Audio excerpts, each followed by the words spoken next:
Press the bell icon on the YouTube app and never miss another update. Mewat जिले में जहां टटलूबाजों का शोर पूरे भारत में विख्यात हुआ, वहीं अब मेवात में लोगों ने गरीबों को लूटने का नया तरीका अपना लिया है। मेवात जिले में बेरोजगार युवा इन लुटेरों के चुंगल में फंस जाते हैं और फिर फंसने के बाद मारे मारे फिरते हैं। प्रशासन की लाख कोशिश के बावजूद ऐसी ठगी करने वालों के खिलाफ नकेल नहीं कसी जा रही है। ऐसा ही एक मामला गृह रक्षा विभाग का सामने आया है, जहां एक युवक को 90,000 रुपये का चूना लगा दिया। क्या है मामला? सर मेरा नाम गुलाम ज़फ़र, बेल्ट नंबर 386 में होमगार्ड में नौकरी करता हूं और 2014 से 2019 तक सेवा दे रहा था।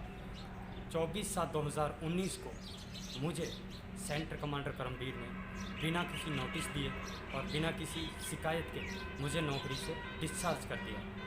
उसके बाद में मैंने जनाब से बोला कि सर मुझे किस आधार पर डिस्चार्ज किया है, तो उन्होंने कहा कि आपके खिलाफ़ कोई शिकायत है। मैंने कहा कि सर मुझे उसका कोई नोटिस तो देना चाहिए था।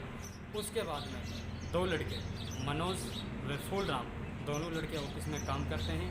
डिस्चार्ज होने के बाद ये लोग मुझसे मिले और इन लोगों ने मुझसे 50,000 रुपये की मांग की कि हम आपको नौकरी पर लगवा देंगे। हमारी जनाब से बात हो गई है, आप हमारे लिए 50,000 रुपये दे दो, हम आपको नौकरी पर लगवा देंगे।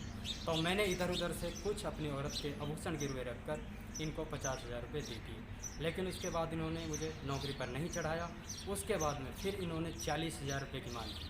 40,000 रुपये फिर मैंने इधर उधर से कर इनके लिए 40,000 रुपये भी दे दिए। उसके बाद इनके पास मेरे 90,000 रुपये पहुँच गए। उसके बाद सेंटर कमांडर करमवीर की यहाँ से तबादला हो गया। फिर इन लोगों ने आश्वासन दिया कि हम आपका काम करवा देंगे, अब हमारा अपना ही अधिकारी आ गया है, आपको हम जल्दी से ड्यूटी पर चढ़वा देंगे। उसके बाद कम से कम इनके 50 वादे हो चुके हैं, ना तो मुझे आज तक ड्यूटी पर चढ़ाया गया है, ना ही मेरे पैसे दिए हैं। मैंने इस मामले को लेकर एसपी साहब मेवात, डीसी मेवात, डीजी साहब चंडीगढ़ और अपने सेंटर कमांडर के लिए भी नौ मेवात में आज लिखित रूप में शिकायत दी है। अभी तक कोई कार्रवाई नहीं हुई है और जनाब से गुजारिश है कि इनके खिलाफ कार्रवाई की जाए, जांच कर मुझे ड्यूटी पर निष्पक्ष तरीके से ड्यूटी पर लगाया जाए और मेरे पैसे भी दिलाए जाए। क्या कहते हैं सेंटर कमांडर विजयपाल जी? विजयपाल सिंह हूँ और यहाँ कंपनी कमांडर नियुक्त हूँ।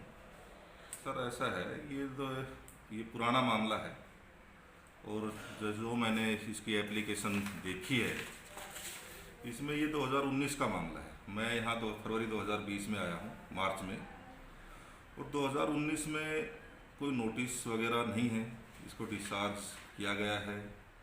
उसके बाद से ये कंटिन्यू लिख भी रहा है, लेकिन कोई निर्णय नहीं हुआ। क्या नहीं हुआ इसके बारे में, क्योंकि हाईकमान लेवल का मामला बन गया अब ये, तो उसको भर्ती करना नहीं करना। लेकिन नियम ये कहता है कि किसी को भी डिस्चार्ज करने से पहले उसको एक नोटिस दिया जाए और उससे पूछा जाए कि आपने ऐसी गलती की है तो क्यों की है, और वो जवाब देता है सेटिस्फाइड नहीं है, गलत है, सही है, निर्णय अधिकारी लेते हैं उसके ऊपर और उसके ऊपर फिर कार्रवाई करते हैं।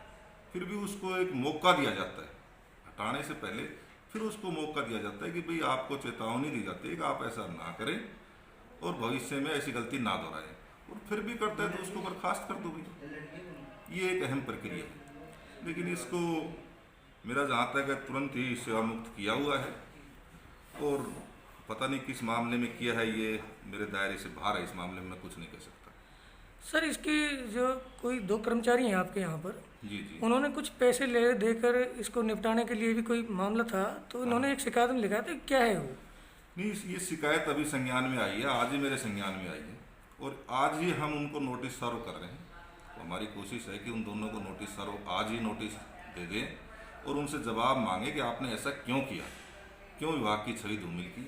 अगर उनका क्या जवाब आता है उच्च अधिकारी को लिखेंगे और उसके बाद उनके खिलाफ कार्रवाई करेंगे। तो सर कब तक ये मामला निपट सकता है? देखो ऐसा है, इसमें मैं टाइमिंग दे रहा हूँ, उनको बाउंड कर रहा हूँ कि 3 दिन के अंदर अंदर इसका जवाब दिया जाए। उनके बाद स्पष्टीकरण आता है, उन अधिकारी को लिखेंगे जो मेरे से भी हाई लेवल के अधिकारी हैं, कमांडेंट हैं, उनको लिखेंगे, वो जो निर्णय देंगे उनके ऊपर कार्रवाई होगी। Press the bell icon on the YouTube app and never miss another update.